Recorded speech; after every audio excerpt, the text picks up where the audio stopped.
Alrighty, I want to revisit the election in Arizona. Kari Lake is not conceding, neither is the Secretary of State candidate, Mark Fincham, who, I mean, his whole campaign was that the elections in Arizona are rigged. That was his whole message. So I guess it makes sense that he's not conceding. But Lake, I just checked, appears that she ended up with everything counted now, according to the state. She's down about 17,000 votes. And she says that she's going to pursue all legal avenues. And normally I would not take this very seriously, especially after what happened with Trump in 2020, and his debacle of and all the grifters who shot up around trying to challenge that election. And for those of you who don't know my thoughts on the 2020 election, you can go back and find, I think most of the videos are still up, surprisingly. A few have been taken down. Who knows, maybe YouTube took a bunch down without even notifying me. But I talked about the 2020 election extensively back then. And it was the kind of stuff we're not allowed to say now. I'll put it that way. Anyway, back to Arizona. I think that Lake is going to bring some kind of election challenge, legal challenge, based on the voter suppression which was observed on Election Day, where all of the machines suddenly stopped functioning when Republicans showed up to vote. Everyone knows Election Day, overwhelmingly Republican vote. The machines worked fine for early voting. The machines worked fine for mail-in voting. It was only people who tried to vote on Election Day that had trouble. And so the question is this enough? The amount of people, because we know for a fact that there are people who would have voted were it not for these problems. Less people voted than otherwise would have because of the way in which the election was conducted. And the people impacted were overwhelmingly Republican voters. And this is only in Maricopa County, as far as I know. You had multi-hour wait lines, and, this was on a work day. A lot of people just, they had their time when they could go vote. They couldn't, and so they left and didn't come back.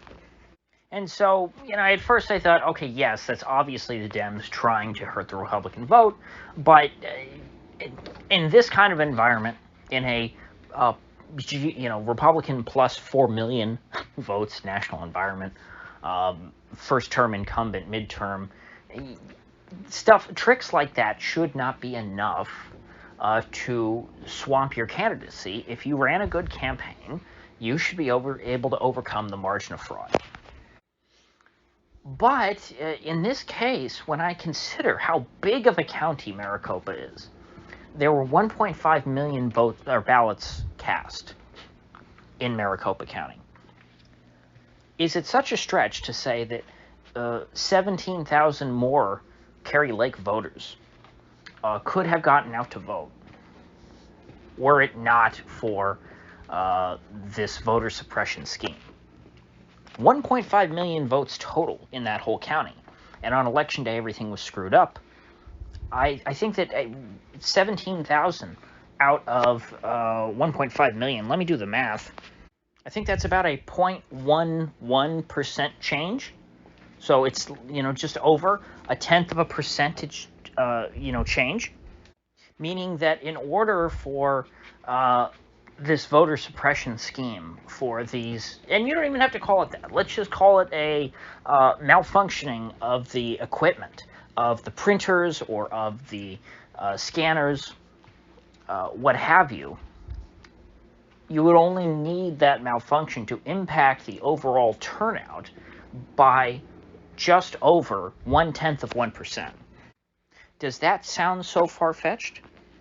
Oh, you know what? Never mind. I just redid the math just to make sure, to double check, because that sounded really, really low. I was off by 1 0. It's 1.1%. So forgive me. It's not 0.11%. It's 1 1/10%. That's the difference in the margin here.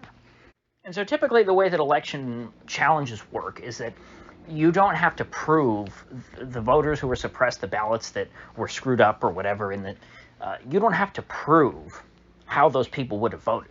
You just have to prove typically that whatever the number of votes that are in question, that they or that the number of votes in question is larger than the margin of victory for the victor. So in this case, if you could prove that 17,000 people, no matter who they actually would have voted for, if 17,000 people, period, who were going to vote were unable to vote because of the way in which the election was conducted, because of these failures on Election Day, then you've got a serious election challenge on your hands. Now, where this election challenge differs, and I think is more challenging than what could have been brought by the Trump campaign way back in 2020 had they done it correctly, it's that it's harder to prove that there were. It's less. It's not as significant. I'll put it this way: it's not as striking to prove that there were people who could have voted and weren't able to. That's not as compelling as finding votes that were not eligible votes, that were not legal votes, and saying that they should be stricken from the count. What I mean by that is you're not trying to prove that there are any fraudulent ballots. You're not proving voter fraud here. And so therefore, I think that the courts, even if this wasn't, even taking the politics out of this, and obviously the courts are going to be politicized, but taking the politics out of this, I think that courts would be more reticent to open this can of worms that you can bring a successful election challenge based on voter suppression, which is a rather nebulous term, although I do think it is appropriate in this case when you consider, the likelihood that this was just a random event and that this wasn't intentional. Courts would not be likely, I think, to open that can of worms to start overturning elections and redoing them based on voter suppression, because then there's going to be more and more things that are going to be brought in, and you're going to have people suing over every election that lost and say, oh, well, I would have won if it weren't for voter suppression, just like Stacey Abrams. I mean, you go back to this.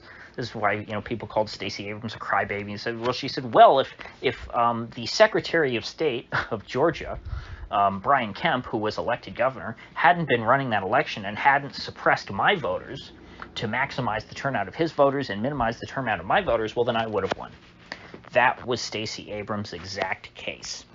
And she didn't even bring a legal challenge because, well, frankly, she had no legal case that Brian Kemp did anything illegally wrong. Although it's the same situation here where, the Lake people are saying, oh my gosh, Katie Hobbs, she's the Secretary of State, she's in charge of running the election, and it's the same election that she's standing in running for governor, it's conflict of interest. Well, yeah, Brian Kemp had that same conflict of interest. And ironically, he was also accused of voter suppression. But it was different. When Brian Kemp was accused of it, they said, oh, well, it's because you purged the voter rolls. It's like, yeah, he purged the voter rolls of some dead people, not even all of them. It's not like Brian Kemp was going in and, finding, hey, look, here's this this young black woman who has who's a high propensity voter. Let's unregister her to vote so that on election day she goes in and all of a sudden she can't vote. To my knowledge, that didn't happen. That did not, and it certainly didn't happen to the extent that it would cost Stacey Abrams, the 30,000 votes needed for her to overcome, I believe it was a margin of 30,000 votes that Brian Kemp won by in 2018. But Kari Lake, I think, if I read her right, what they're doing is they're probably going out and trying to get affidavits signed by voters saying, I tried to vote and was unable to vote. Legal affidavits. People putting, under penalty of perjury, signing a document saying, I wanted to vote, presumably for Kari Lake, if they're doing this on behalf of the Lake campaign, and I was unable to because of the way that the election was conducted. And so if they get 17,000 or more of these affidavits, which will take a while, then I think it'll be an interesting case. And so I don't have any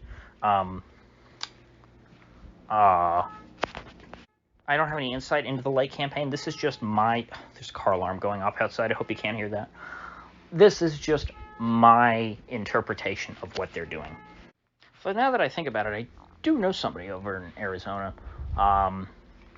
Maybe I should give them a call and see if they know anything about this. But still, contacting 17,000 people, I mean, even finding them, I mean, that's going to be tough. I mean, that's a tough hill to overcome. I mean, they've still got the staff, I guess. She hasn't dismissed her staff. They could put them on that. But still, how do you... it's not like you're calling people who voted by mail and saying, you know, hey, is this your ballot? Did you vote in this election? And them saying yes or no. That was done in after 2020. Gosh, what was the guy's name? Bald guy. Matt Brainerd, that was him. Did a lot of great work on that. They just started calling people in Arizona and other states, but Arizona, I think in particular, was where he was focused.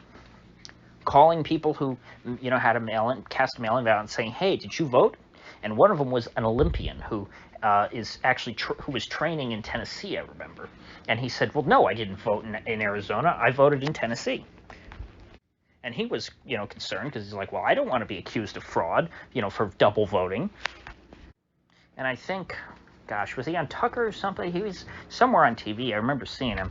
You know, and he wasn't the only one. And so, but I don't know how you would easily find people in this situation. People who, these aren't people who didn't vote whose ballots were cast. These are people who wanted to cast a ballot and couldn't. So what documentation is there of that? You know, unless you just call every single person who didn't vote and say, oh, did you mean to vote on election day? Oh, yeah, totally. I was going to vote. You know, I mean, in that sense, I guess you could cheese this pretty easily. Just call every person who hasn't voted, and if they, you know, in hindsight say, you know what, I should have voted for Kari Lake. I wish she would have won. They can just say, oh, yeah, I was totally going to vote, but then I wasn't able to because of my polling place. So this is a tough road to hoe, or row to hoe, not road. You don't hoe roads, you hoe rows. But you know, Lake, she's a smart woman, and I hope that they have something that comes out of this. I don't want it just to be swept under the rug like everything else, because this is something that, you know, they should fight on. Not that I think she's going to win. I don't. I do not think that Kari Lake's going to win in the end. Even if she had a rock-solid case, I don't think that she would win. You know, the courts are never going to invalidate this election and do a redo. Although that's been done before. Actually, they've done it, I think, most recently in North Carolina. And it was in favor of a Democrat because the Republican, or I shouldn't say the Republican, I don't know if he was convicted of this, but there were fraudulent votes cast in favor of the Republican, which made up, you know, his margin of victory. And so the court said, well, no, if the fraudulent votes, you know, outnumber the, you know, the gap between the two candidates, well, then we need to strike this election and have another one. But again, that was a instance of fraudulent votes being subtracted, not suppressed votes being added. Those are very, very different things. And I think even with a neutral court, much tougher to get them sort of legally to get in this idea of adding votes that were suppressed. I think if you successfully suppress votes, they're suppressed. You know, same thing in Brazil, where, you know, a lot of people feel like the election was stolen by Lula, you know, and against Bolsonaro. Well, the Lula supporters, I guarantee you, would have said that this election was stolen because they were already talking about this voter suppression thing where the police were setting up roadblocks that people had to get through in order to get to polling places. And had Lula lost, they would have said, oh, well, you know, if we were able to get to the polling place, if we hadn't been suppressed by these police roadblocks, we would have gotten there, voted for Lula, and he would have been the president. And so, I mean, this is the problem when you have a crappy election system. Everything is always left up in the air. The close elections are up to interpretation because we don't get a solid count. And, you know, I'm not even a big fan of democracy. I don't think that it's this great sacred cow. I don't think that it's a great way for picking leaders, certainly. But for people who do think, you know, who do claim to care about democracy, which I don't think anybody actually does, I think everyone cares about winning. And it's, you know, they're happy to embrace the idea of democracy when they win, and, you know, they reject it when they don't. When democracy means Donald Trump is president, well, then you just use the unelected bureaucracy to try and trip him up, obstruct him, and get him, put in prison. But when democracy means, Kari Lake losing and Katie Hobbs winning, well, then it's all good. Because by definition, democracy is when the Democrats win. That is how they view it. It is democratic when they win. It is undemocratic when you win. So, to review, the case here that the Lake campaign would want to make in court is that were it not for the actions for these problems on Election Day, that the turnout in Maricopa County would have been 1.1% higher than it actually was, at the end of the day. Like I said, it was about, and I'm doing rough math. I'm rounding everything. It was actually higher than 1.5 million, because I think it was like 780,000 votes for. Oh gosh, did I do the wrong math? No, I wasn't. I did the right math. It was like 780 and change or 750 and change, for Hobbs and Lake. So I just kind of rounded it down to 1.5 million.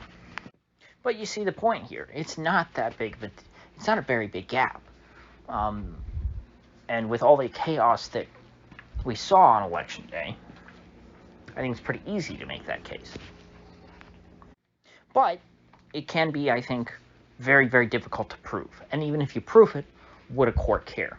My guess is a court would not care. But it'll be interesting to see if they prove it. If they do prove it, well, good on them. We'll all be able to look back on this and say, you know what, hey, that was a screwy election.